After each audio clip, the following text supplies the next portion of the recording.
Chapter 1001, SSOURI University Speech by Mark Twain. Address delivered June 4, 1902, A.T. Columbia, M.O. When the name of Samuel L. Clemens was called, the humorist stepped forward, put his hand to his hair, and apparently hesitated. There was a dead silence for a moment. Suddenly, the entire audience rose and stood in silence. Someone began to spell out the word Missouri with an interval between the letters. All joined in. Then the house again became silent. Chapter 1000. R. Clemens broke the spell. As you are all standing, he drawled in his characteristic voice, I suppose I had better stand too. Then came a laugh and loud cries for a speech. As the great humorist spoke of his recent visit to Hannibal, his old home, his voice trembled. You cannot know what a strain it was on my emotions.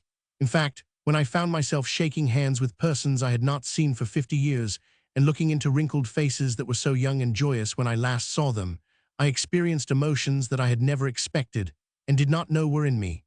I was profoundly moved and saddened to think that this was the last time, perhaps, that I would ever behold those kind old faces and dear old scenes of childhood. The humorist then changed to a lighter mood, and for a time the audience was in a continual roar of laughter. He was particularly amused at the eulogy on himself read by Gardiner Lathrop in conferring the degree. He has a fine opportunity to distinguish himself, said Mr. Clemens, by telling the truth about me. Chapter 1. Have seen it stated in print that as a boy I had been guilty of stealing peaches, apples, and watermelons.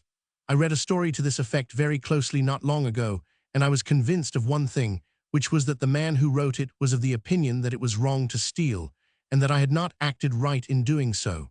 I wish now, however, to make an honest statement, which is that I do not believe, in all my checkered career, I stole a ton of peaches.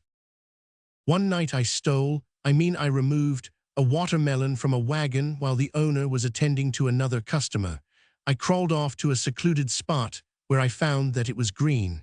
It was the greenest melon in the Mississippi Valley. Then I began to reflect.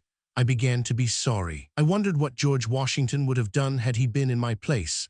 I thought a long time, and then suddenly felt that strange feeling which comes to a man with a good resolution, and I took up that watermelon and took it back to its owner. I handed him the watermelon and told him to reform.